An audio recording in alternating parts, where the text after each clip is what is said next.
Okay, well, we're ready to get started, and happy to have you all join us today. The stopwatch sessions are some of my favorite. I like to learn a lot of about a lot of different information in a very short time, and so I really appreciate our speakers being here today. So I'm going to start our first two sessions, and we'll get started now. So I'm going to share my screen.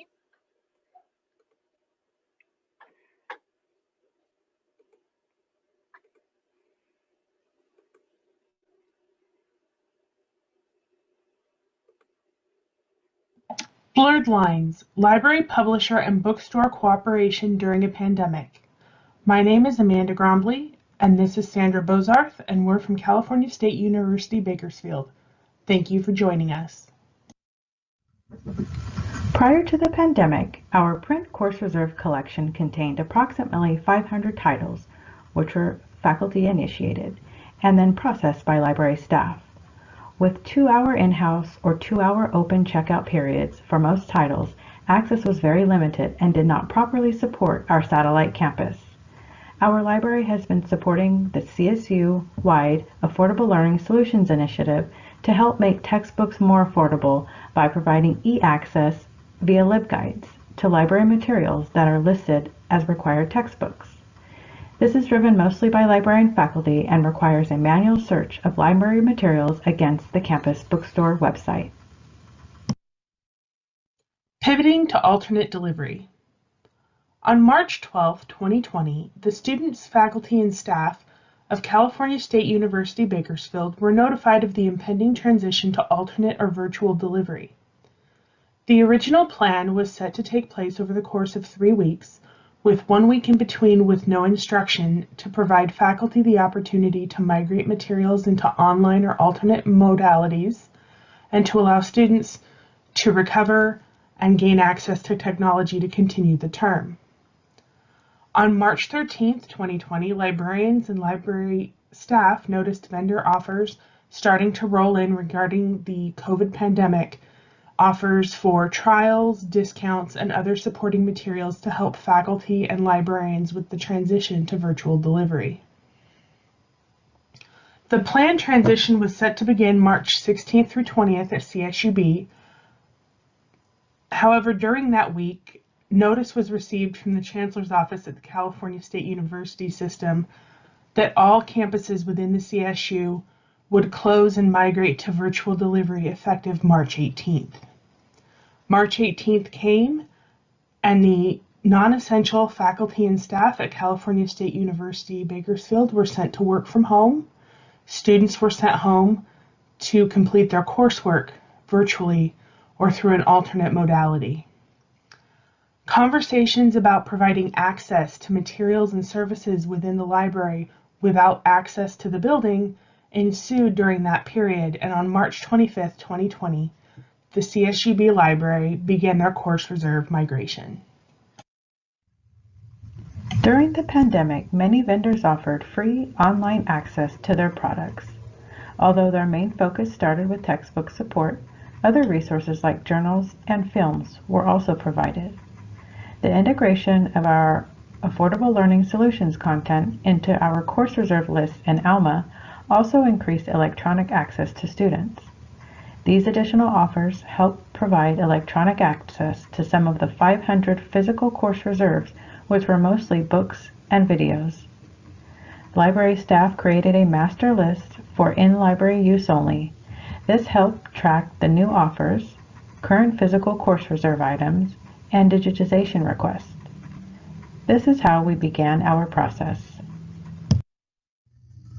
To create our master list, we exported course reserves information from ALMA.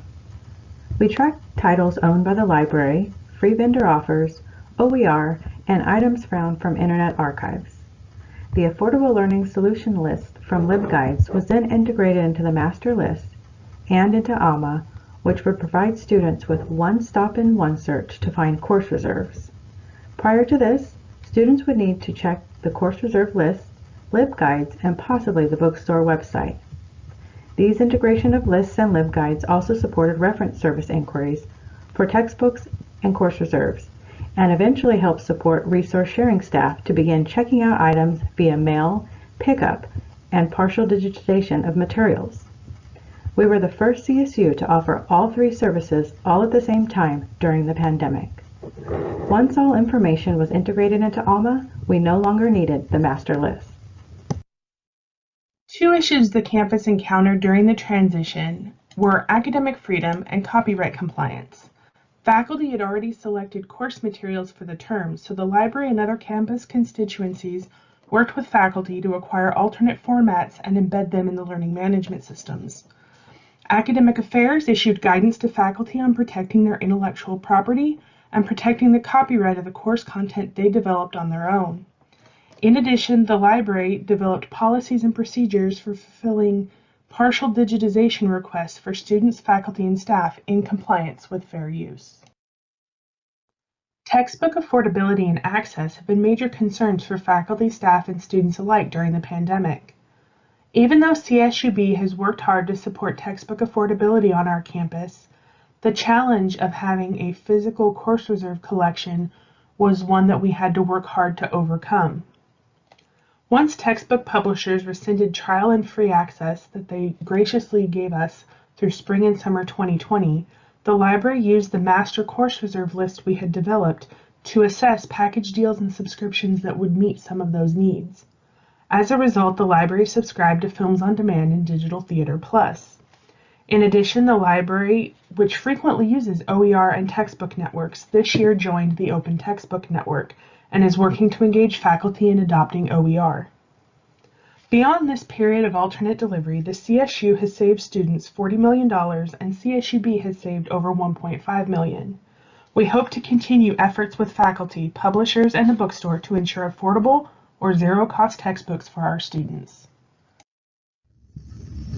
Thank you for joining our session.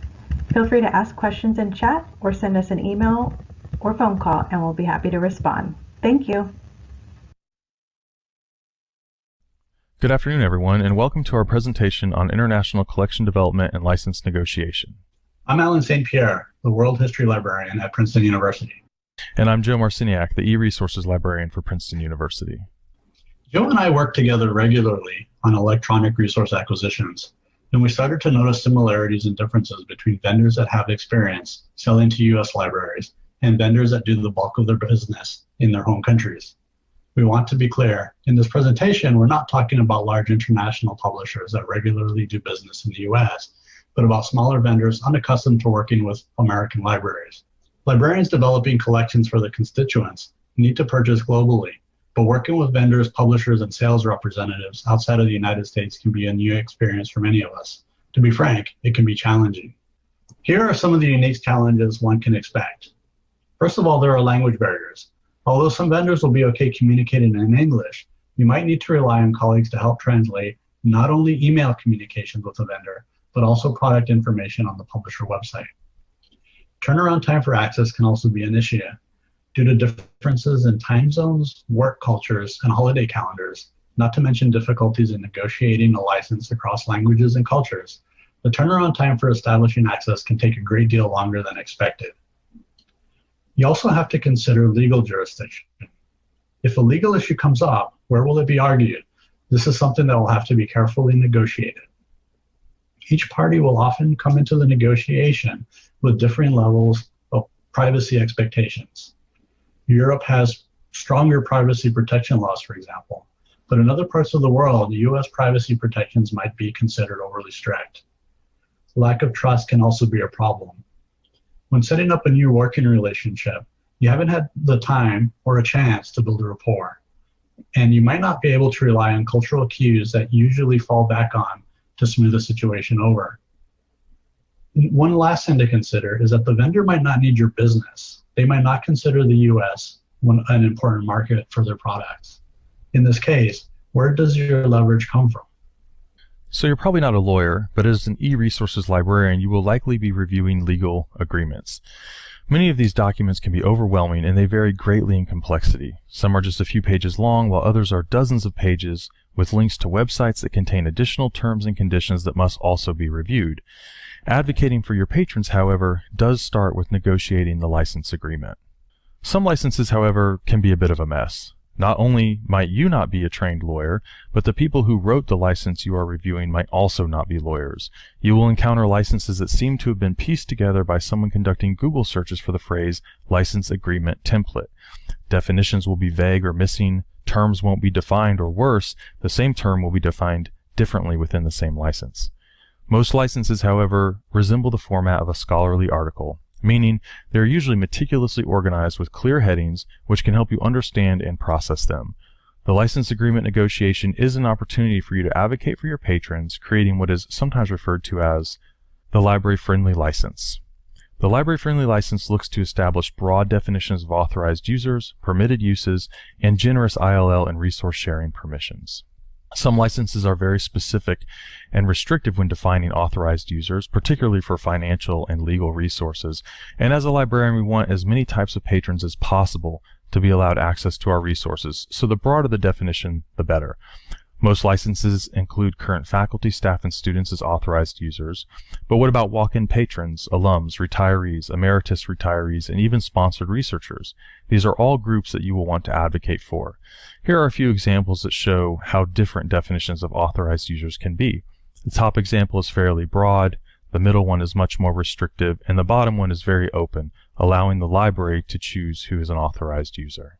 Permitted uses is another standard section of the license agreement that should be closely reviewed.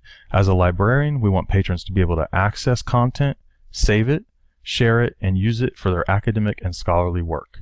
The three largest prohibited uses are using resources and information for commercial purposes, sharing content with unauthorized users, and conducting systematic downloading or crawling. Most vendors do prohibit auto-downloading or crawling of their data because they're concerned about unlawful distribution. But keep in mind there are many legitimate reasons for systematic downloading. Researchers often require large data sets for their project, so auto-downloading of content is a justified use case. Be sure to discuss this with your sales rep if you anticipate that it will be an issue. The main point we want to stress when negotiating a license for your library is that frequent, clear communication is key, not only to getting something licensed, but to keeping your library users from getting frustrated with a potentially lengthy licensing process. It will be important to seek out clarification from vendors and to make sure that they understand what you are trying to convey to them. Every vendor, national or international, will have unique requirements and requests while establishing access to their product. For example, one of our vendors required specific access control assurances and requested a floor plan, a photo of the workspace where the access computer would be located, and even the locations of library employees before they would license content to us. Although this was an unusual request for us, it was worth it to gain access to their resources. The good news is, whether you're collecting from a U.S. vendor or an international one, your goal remains the same: advocate for and support your patrons. Although it will require more effort to collect content from around the world, your patrons will benefit greatly, and so will your institution's research output. Thank you very much for watching this brief presentation.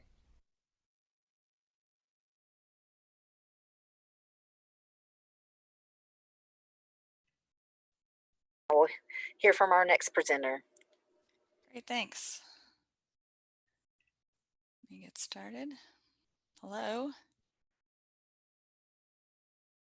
My name is Linnea Shieh, and I'm an engineering librarian at Stanford University. I joined Stanford in 2019, coming from a background mainly in tech, so it is impossible to overstate how much of a job change this was, both in the differences between the workplaces and in the bodies of knowledge. I needed to acquire a new one as fast as I could. In doing so, I created for myself a framework of knowledge which allowed me to avoid feeling overwhelmed and rapidly become a contributor to the team. I'd like to use this presentation to share my thoughts in hopes that it might be encouraging to those who are also brand new collections librarians or are considering hiring them. Of course, as soon as I started my new role, I dove into the world of collection development training resources. I'd placed the trainings into three groups.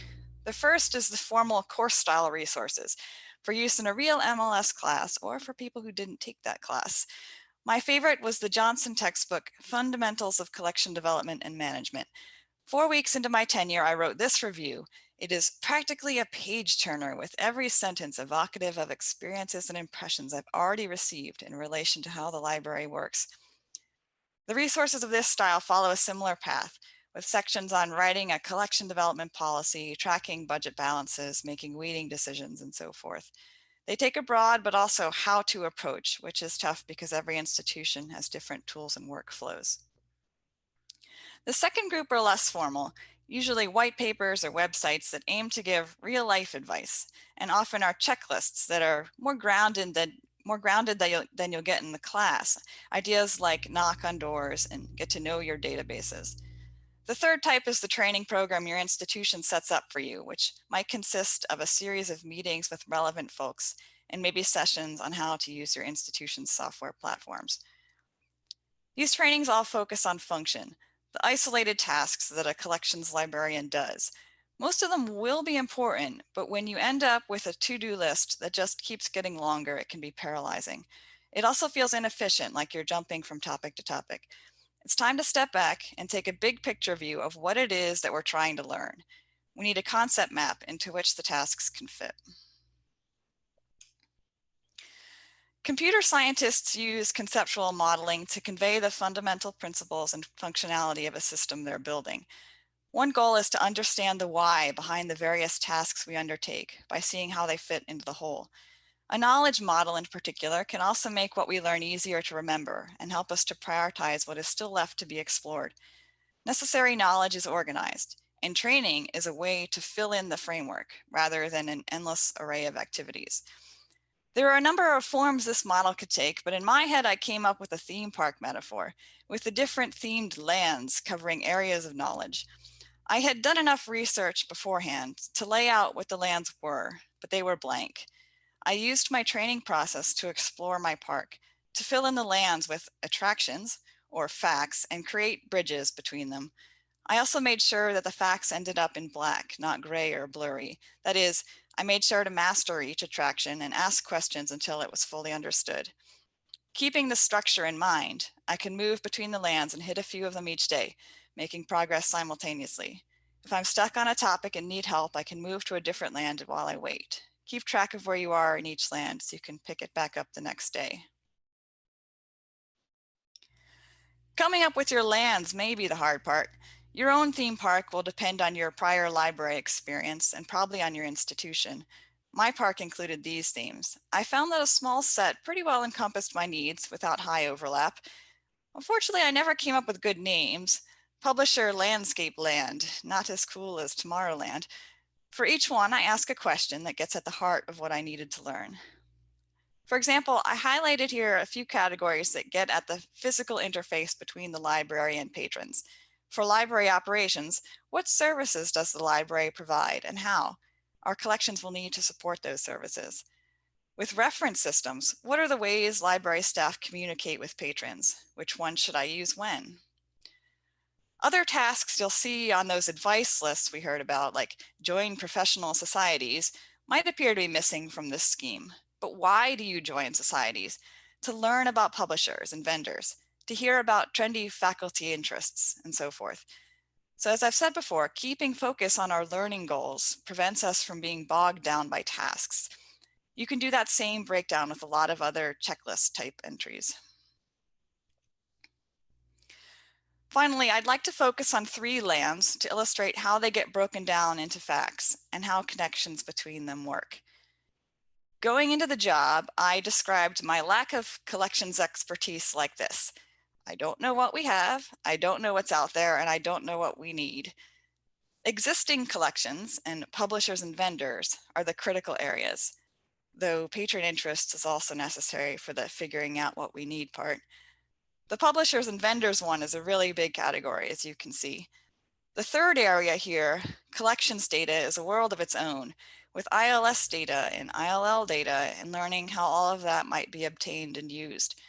But it's also one of the primary tools we need to understand our existing collections and those potential collections and determine the composition of both.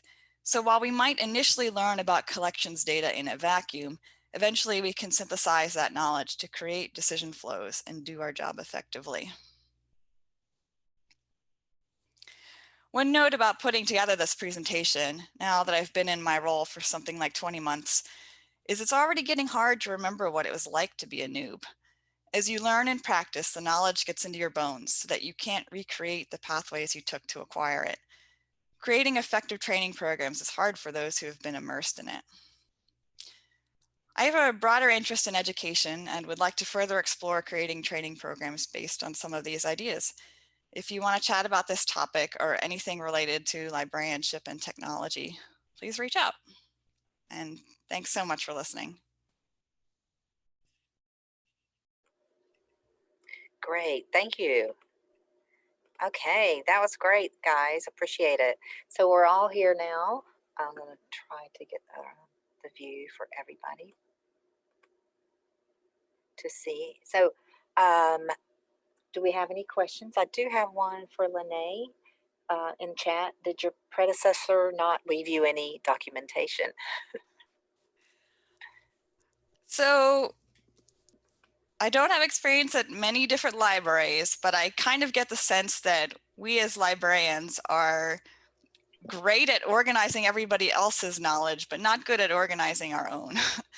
There had been a kind of big turnover as I was coming in. So we kind of had 3 new engineering librarians, and we didn't have a great repository of really how to do it kind of advice from the previous folks. So, unfortunately, there wasn't a lot for me to take advantage of. I remember that in my first collections job, there was a binder like this big, and it was from 10 years previous. So I would have loved that binder. Yeah. So somebody said, thank you. This was helpful for a newbie that's also Great. doing that. That's awesome. So let's see. I'm trying to watch 2 chats at the same time. So please feel free to ask questions if you have any. If not, I'm going to ask Amanda and Sandra questions about your textbook affordability stuff you were working on. When I know a lot of schools have a textbook affordability program, what kind of budget were you allowed? Did you get extra money when you had to close down, or did you just have to use what you've already had? We more or less funds are not. Go ahead, Sandra. Oh, and the funds are not actually from the library. They're from funding we receive from our chancellor's office. Okay, great, great. Well, that's nice. Yeah. There is in the chat for the CSUB.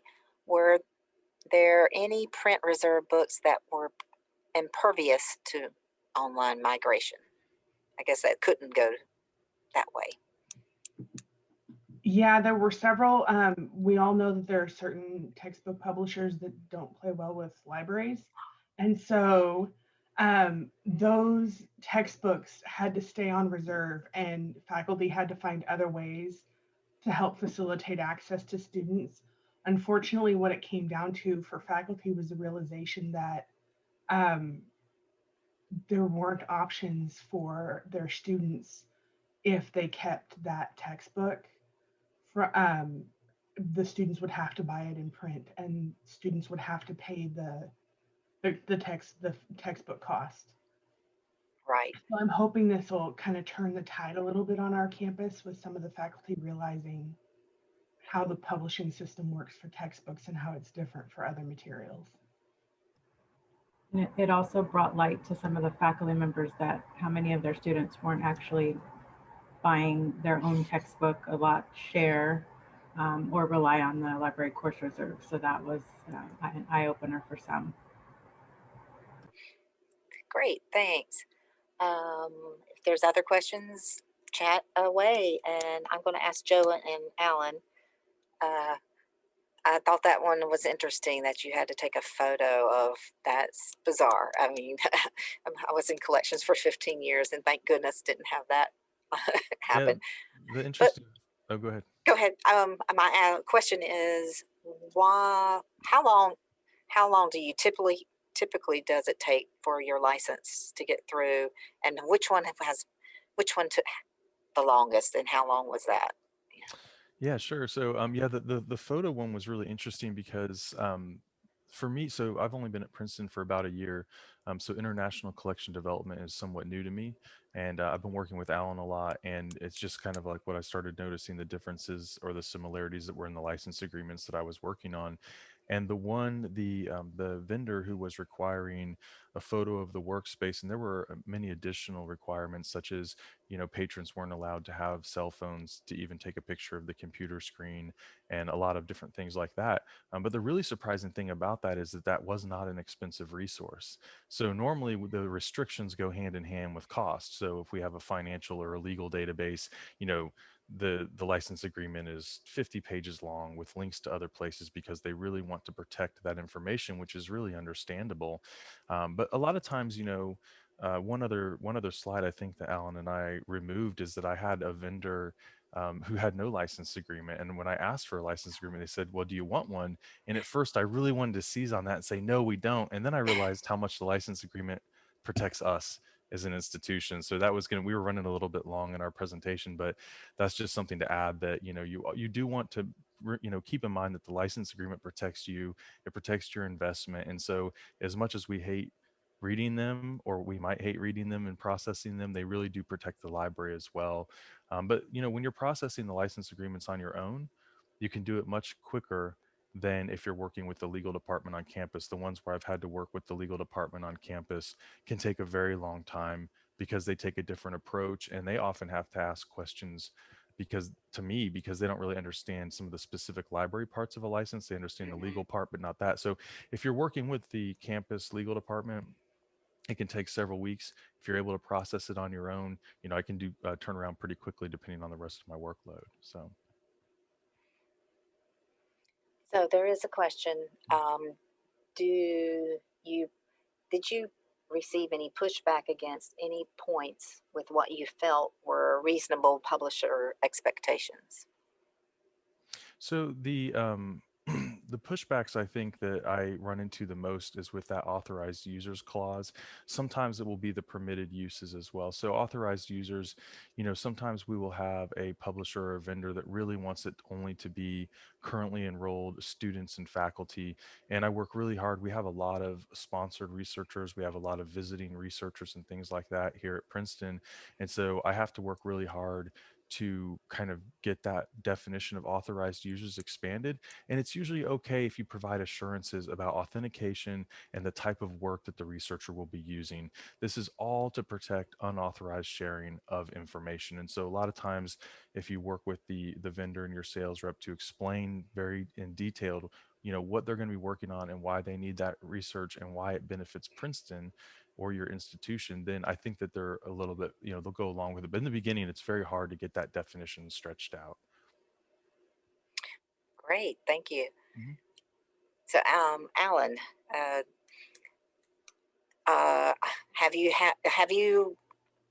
there been a time where there's something that like a faculty really wants and it gets held up and you have to explain it to them and why it's getting held up? Yeah, we were, excuse me, we were working with a dictionary company that was based in Turkey.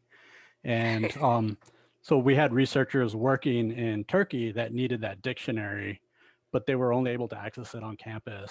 So like having to explain that our proxy server wasn't working with this dictionary, and they're sitting there in an archive, like they need to look up these words. So yeah, it can be really hard to explain that sometimes our system just doesn't seem to fit different products. Yeah, I think too, along those lines, is that as librarians, we're kind of stuck in this space where we don't want to make our patrons aware of all the work that we do. But sometimes a little bit is necessary when you're kind of encountering those expectations that are hard to manage. So, we obviously want to just be providing information and not bore them or bog them down with what happens behind the scenes. But it is useful sometimes if you are dealing with those expectations to kind of explain a really brief outline, like Alan was saying, of like this is the issue. You might be in Turkey and your resource might be in Turkey, but need to bounce over here to our proxy server and then go back and then have the information sent back the other way. So I find not, too much information is too much, and you don't want to make it ever sound like you're, putting anything on the patron. But a little bit sometimes I think helps a lot, because usually I get an email back that says, "Oh my gosh, there's license agreements," and I was like, yes. So we don't want them to know too much or have to deal with too much, but sometimes just a little information about what you're doing behind the scenes has been effective for me when dealing with patron expectations. All right. Well, thank you so much. We probably have time for one more question if there is. It's already 2:00 and I think we're done. Thank you. If anybody has questions for the panelists, remember that you can go to their name on the site and go and send them a private message, and they can answer your questions there. Well, thank you so much for attending our session, and we'll hope you've enjoyed your conference and hope to see you at the end, the Pula-Palooza. So Thanks, take care. Erin. Thank Thank you. you. Have a good day. Thanks.